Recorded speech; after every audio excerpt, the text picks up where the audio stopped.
ഇന്ന് നമ്മൾ ചെയ്യാൻ പോകുന്നത് എക്സസൈസ് 1.4ന്റെ ക്വസ്റ്റ്യൻ നമ്പർ 4 ആണ് കേട്ടോ. അപ്പോൾ ആദ്യമായിട്ട് എൻ്റെ വീഡിയോസ് കാണുന്നവരുണ്ടെങ്കിൽ ചാനൽ ഒന്ന് സബ്സ്ക്രൈബ് ചെയ്യണം കേട്ടോ. നിങ്ങളുടെ ഫ്രണ്ട്സിനൊക്കെ ഷെയർ ചെയ്ത് കൊടുക്കണം. നിങ്ങളുടെ അഭിപ്രായങ്ങളൊക്കെ കമൻറ്റ് ചെയ്യണം കേട്ടോ. അപ്പോൾ ക്വസ്റ്റ്യൻ എന്താണെന്ന് നമുക്ക് നോക്കാം. Right 5 pair of integers a, b such that a divided by b is equal to -3. One such pair is 6, -2 because 6 divided by -2 is equal to -3. അപ്പോൾ നമ്മൾ 5 pair of integers കണ്ടുപിടിക്കണം അല്ലേ. അതെന്താണ്? a ഡിവൈഡഡ് ബൈ b ചെയ്യുമ്പോൾ -3 ആയിരിക്കണം. നമുക്കിവിടെ ഒരു pair തന്നിട്ടുണ്ട്, 6ഉം -2ഉം. ഓക്കെ, 6 ഡിവൈഡഡ് ബൈ -2 ചെയ്യുമ്പോൾ എന്ത് കിട്ടി? നമുക്ക് -3 കിട്ടി. മനസ്സിലായോ? അപ്പോൾ നമുക്ക് ഇത് കണ്ടുപിടിക്കാനായിട്ട് ഈസി ആയിട്ടുള്ള ഒരു മെത്തേഡ് ഉണ്ട് കേട്ടോ. അതായത് നോക്കിയേ, ഇവിടെ ഇതിനകത്ത് നോക്കിയേ -3ഉം -2ഉം കൂടെ മൾട്ടിപ്ലൈ ചെയ്തപ്പോഴാണ് നമുക്ക് 6 കിട്ടിയത് അല്ലേ. വേറൊരു എക്സാമ്പിൾ പറയാം. 8 divided by 2 is equal to 4. ഇങ്ങനെ എഴുതി കഴിഞ്ഞാൽ 8നെ 2 കൊണ്ട് ഡിവിഷൻ ചെയ്തപ്പോൾ നമുക്ക് 4 കിട്ടി. മനസ്സിലായോ? ഇനി നമുക്ക് ഈ 8 കണ്ടുപിടിക്കണേ നമ്മൾ എന്ത് ചെയ്യുമെന്നറിയാമോ? Dash divided by 2 is equal to 4 എന്ന് നമുക്ക് തന്നാൽ dash divided by 2 is equal to 4. അപ്പം നമുക്ക് ഇവിടുത്തെ നമ്പർ കണ്ടുപിടിക്കണം. അപ്പം ഈ നമ്പർ കണ്ടുപിടിക്കണമെങ്കിൽ നമ്മൾ ഇത് രണ്ടും കൂടെ മൾട്ടിപ്ലൈ ചെയ്യും. അതായത് 4 × 2 ഈസ് 8. മനസ്സിലായോ? അപ്പോൾ ഈ രണ്ട് നമ്പറും കൂടെ മൾട്ടിപ്ലൈ ചെയ്താൽ നമുക്ക് ഇവിടുത്തെ നമ്പർ കിട്ടും. അങ്ങനെയാണെങ്കിൽ നമുക്ക് എ ഡിവൈഡഡ് ബൈ ബി ചെയ്യുമ്പോൾ -3 കിട്ടണം അല്ലേ. അപ്പോൾ നമുക്ക് ഈസി ആയിട്ട് നമുക്കിത് കണ്ടുപിടിക്കാൻ പറ്റും. നോക്കിയേ, അപ്പോൾ ഒരു പേർ നമുക്കിവിടെ തന്നിട്ടുണ്ട്. ഇനി നോക്കിയേ, ഇവിടെ -2 കൊണ്ട് ചെയ്യുമ്പോഴാണ് 6 കിട്ടിയത്. ഇനി നോക്കിയേ, ഇവിടെ നമുക്ക് -3 ആണ്. എയും ബിയും കണ്ടുപിടിക്കണം. ഇവിടുത്തെ രണ്ട് നമ്പേഴ്സ് നമുക്ക് കണ്ടുപിടിക്കണം അല്ലേ. അപ്പോൾ ഇവിടെ നമുക്കൊരു -3 നോക്കിയേ, -3 × -3 എന്ത് വരും? 3 3s are 9. നെഗറ്റീവും കൂടെ എന്താവും? പോസിറ്റീവ് ആവും. അപ്പം 9 ഡിവൈഡഡ് ബൈ -3 ചെയ്താൽ നമുക്ക് എന്ത് കിട്ടും? -3 കിട്ടും. ഇപ്പം ഇത് ഈ ഫോമിലായില്ലേ, A divided by B is equal to -3 എന്നുള്ള ഫോമിലായി. അപ്പോൾ പെയർ എന്തൊക്കെയാണ്? 9 ആൻഡ് -3. ഒരു പെയർ നമുക്ക് കിട്ടി. ഇനി അടുത്ത് നമുക്ക് എങ്ങനെ എഴുതാം? ഇനിയും -3ഉം -4 എന്ത് വരും? 4 3s are 12. അപ്പം 12 ഡിവൈഡഡ് ബൈ -4 ചെയ്താൽ എന്ത് വരും? -3 അല്ലേ. അപ്പം നമുക്ക് പെയർ എങ്ങനെ എഴുതാം? 12 ആൻഡ് -4. ഇനി നെക്സ്റ്റ് നോക്കിയേ, -3 നമുക്ക് 5 കൊണ്ട് -5 എന്ത് വരും? 5 3s are 15. അപ്പോൾ 15 ഡിവൈഡഡ് ബൈ -5 ചെയ്താൽ -3. പെയർ അപ്പം എന്താണ്? 15 ആൻഡ് -5. 15 ആൻഡ് -5. ഇനി നോക്കിയേ, ഇവിടെ -6 ഈസ് ഈക്വൽ ടു -3. ഇങ്ങനെ എഴുതിയാലോ? 6 3s are 18.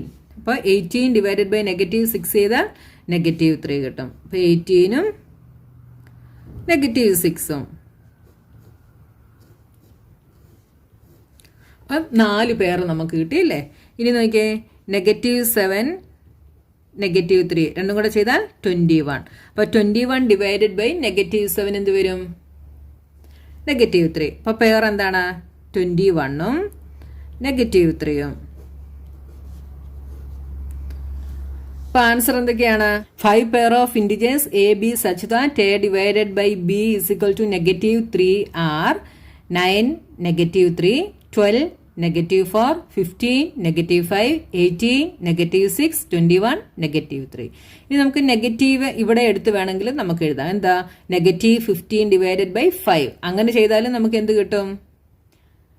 -3 തന്നെ കിട്ടും. ഇവിടെ ഉള്ള നമ്പർ വേണമെങ്കിലും നമുക്ക് എന്ത് ചെയ്യാം? നെഗറ്റീവായിട്ട് എടുക്കാം കേട്ടോ. നെക്സ്റ്റ് ക്വസ്റ്റ്യൻ നോക്കിയേ, the temperature at 12 noon was 10 degrees Celsius above 0. അതായത് 12 noon എത്രയാണ്? 10 degrees Celsius ആണെന്ന് പറഞ്ഞിട്ടുണ്ട് അല്ലേ. അപ്പം 10 degrees Celsius above 0 എന്ന് ഇവിടെ പറഞ്ഞിട്ടുണ്ട് അല്ലേ. അപ്പം above 0 ആണെങ്കിൽ ഈ 10 degrees Celsius എന്തായിരിക്കും? പോസിറ്റീവ് ആയിരിക്കും. നമ്മളത് ഇൻഡിജേഴ്സിൻ്റെ ഫസ്റ്റിൽ പഠിച്ചു നമ്മളല്ലേ. above 0 ആണെങ്കിൽ ഇത് പോസിറ്റീവ് ആയിരിക്കും. If it decreases at the rate of 2 degree Celsius per hour. അപ്പോൾ എന്ത് ചെയ്യുന്നു, ഈ 10 ഡിഗ്രി സെൽഷ്യസിൽ നിന്ന് ഓരോ മണിക്കൂറിലും 2 ഡിഗ്രി സെൽഷ്യസ് വെച്ച് ഡിക്രീസ് ചെയ്യുന്നുണ്ട്. എപ്പോൾ വരെയാ? മിഡ് നൈറ്റ് വരെ അല്ലേ. അപ്പം what time would be the temperature be 8 degree Celsius below 0. Okay, ഇവിടെ 8 ഡിഗ്രി സെൽഷ്യസ് എന്താണ്? ബിലോ 0 ആണ് അല്ലേ. അപ്പം ഈ 8 ഡിഗ്രി സെൽഷ്യസ് എന്ന് പറയുന്നത് എന്തായിരിക്കും? നെഗറ്റീവ് ആയിരിക്കും. അപ്പം നമ്മൾ എന്താണ് കണ്ടുപിടിക്കേണ്ടത്? നെഗറ്റീവ് 8 ഡിഗ്രി സെൽഷ്യസിൽ എത്തുന്ന ടൈമാണ് നമ്മളിവിടെ കണ്ടുപിടിക്കേണ്ടത്. മനസ്സിലായോ? ഇവിടെ ബിലോ 0 എന്ന് തന്നിട്ടുണ്ട്. ഇത് നിങ്ങൾ പ്രത്യേകം ശ്രദ്ധിച്ചോണം കേട്ടോ. ഇവിടെ എബവ് 0 എന്ന് പറഞ്ഞിട്ടുണ്ട്. അപ്പം പോസിറ്റീവ് 10 ഡിഗ്രി സെൽഷ്യസിൽ നിന്ന് ബിലോ 0 ആയതുകൊണ്ട് നെഗറ്റീവ് 8 ഡിഗ്രി സെൽഷ്യസിൽ എത്തുന്ന ടൈമാണ് നമ്മളിവിടെ കണ്ടുപിടിക്കേണ്ടത്. അപ്പം ആദ്യം നമുക്ക് അത് കണ്ടുപിടിക്കാം കേട്ടോ. അപ്പം നോക്കിയേ, ഇവിടെ ടെമ്പറേച്ചർ അറ്റ് 12 noon എന്താണ്? Plus 10 degree Celsius. എബവ് 0 ആണ്, അതുകൊണ്ട് പ്ലസ് 10 ഡിഗ്രി സെൽഷ്യസ്. അപ്പോൾ ഓരോ മണിക്കൂറിലും 2 ഡിഗ്രി വെച്ച് ഡിക്രീസ് ആയി. അപ്പോൾ അടുത്ത എന്താണ്? ടെമ്പറേച്ചർ അറ്റ് 12 noon കഴിഞ്ഞാൽ പിന്നെ 1 PM. 1 PM എത്രയായി? ഈ 10 ഡിഗ്രി സെൽഷ്യസിൽ നിന്ന് 2 ഡിഗ്രി സെൽഷ്യസ് ഡിക്രീസ് ആയി. അതിൻ്റെ മീനിങ് 2 ഡിഗ്രി സെൽഷ്യസ് നമ്മൾ ഇതിൽ നിന്ന് സബ്ട്രാക്ട് ചെയ്യണം. 10 - 2 ഈസ് 8. അപ്പം 1 PM ടെമ്പറേച്ചർ എത്രയാണ്? 8 ഡിഗ്രി സെൽഷ്യസ്. പിന്നെ ടെമ്പറേച്ചർ അറ്റ് നെക്സ്റ്റ് ഒരു 1 അവറോടെ കഴിയുമ്പം 2 PM. 2 PM എന്തായിരിക്കും? ഈ 8 ഡിഗ്രി സെൽഷ്യസിൽ നിന്ന് 2 ഡിഗ്രി സെൽഷ്യസോടെ വീണ്ടും ഡിക്രീസ് ആയി. അപ്പോൾ 8 - 2 ഈസ് 6 ഡിഗ്രി സെൽഷ്യസ്.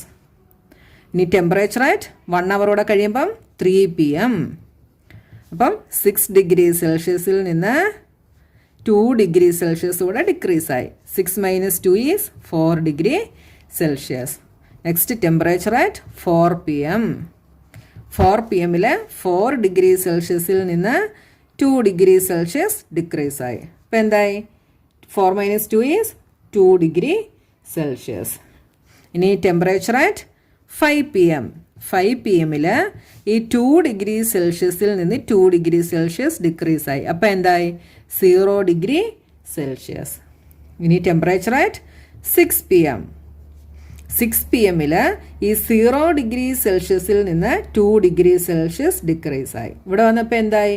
0 ഡിഗ്രി സെൽഷ്യസിൽ നിന്ന് 2 ഡിഗ്രി സെൽഷ്യസ് ആയപ്പം 0യുടെ ബിലോ ആയി അല്ലേ. അപ്പം 0 - 2 ഈസ് നെഗറ്റീവ് 2 ഡിഗ്രി സെൽഷ്യസ്.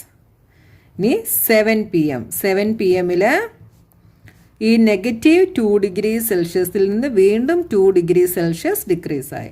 അപ്പം നെഗറ്റീവ് 2ൽ നിന്ന് നെഗറ്റീവ് 2 ആയപ്പോൾ എന്തായി? Negative 4 degree Celsius. ഇനി 8 PM. 8 PM ഈ നെഗറ്റീവ് 4 ഡിഗ്രി സെൽഷ്യസിൽ നിന്ന് 2 ഡിഗ്രി സെൽഷ്യസൂടെ ഡിക്രീസ് ആയി. അപ്പോൾ എന്തായി? Negative 6 degree Celsius. നമുക്കിവിടെ എത്ര വരെ വേണം? നെഗറ്റീവ് 8 ഡിഗ്രി സെൽഷ്യസ് വരെ വരണം അല്ലേ. ഇനി 9 PM. 9 PM നെഗറ്റീവ് 6 ഡിഗ്രി സെൽഷ്യസിൽ നിന്ന് വീണ്ടും 2 ഡിഗ്രി സെൽഷ്യസൂടെ ഡിക്രീസ് ആയി. അപ്പോൾ എന്തായി? Negative 8 degree Celsius. അപ്പോൾ നമ്മൾ എവിടെ എത്തി? 8 ഡിഗ്രി സെൽഷ്യസിലെത്തി. ഏത് ടൈമിലാണ്? 9 PM അല്ലേ. ഇവിടെ ക്വസ്റ്റ്യൻ എന്താണ്? What time would be the temperature be 8 degree Celsius below 0. അപ്പം 8 ഡിഗ്രി സെൽഷ്യസ് ബിലോ 0 വന്നത് ഏത് ടൈമിലാണ്? 9 PM. അപ്പം നമുക്ക് എന്തെഴുതാം? So the temperature was 8 degree Celsius below 0 at 9 PM. 9 PM. ഇനി നെക്സ്റ്റ് ക്വസ്റ്റ്യൻ എന്താണ്? What would be the temperature at midnight. മിഡ് നൈറ്റിലെ ടെമ്പറേച്ചർ നമ്മൾ കണ്ടുപിടിക്കണം അല്ലേ. അപ്പം മിഡ് നൈറ്റിലെ ടെമ്പറേച്ചർ കണ്ടുപിടിക്കണേ നമ്മൾ 12 PM വരെ പോകണം അല്ലേ. നെക്സ്റ്റ് അപ്പോൾ എന്താണ്? Temperature at 10 PM. 10 PM എന്ത് വരും? Negative 8 degree Celsius minus 2 degree Celsius എന്ത് വരും? Negative 10 degree Celsius.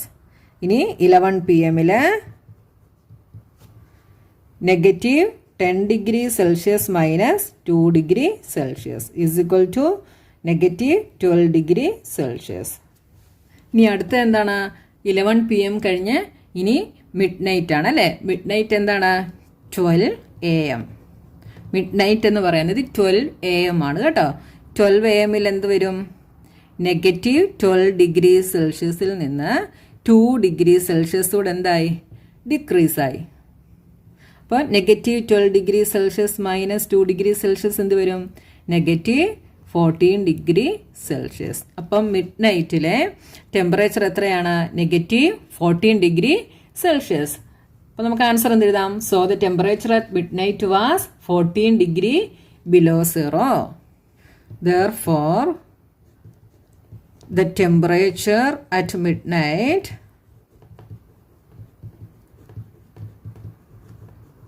was -14 degree Celsius. അല്ലെങ്കിൽ എന്ത് എഴുതാം? 14 ഡിഗ്രി സെൽഷ്യസ് ബിലോ സീറോ എന്ന് നമുക്ക് എഴുതാം അല്ലേ.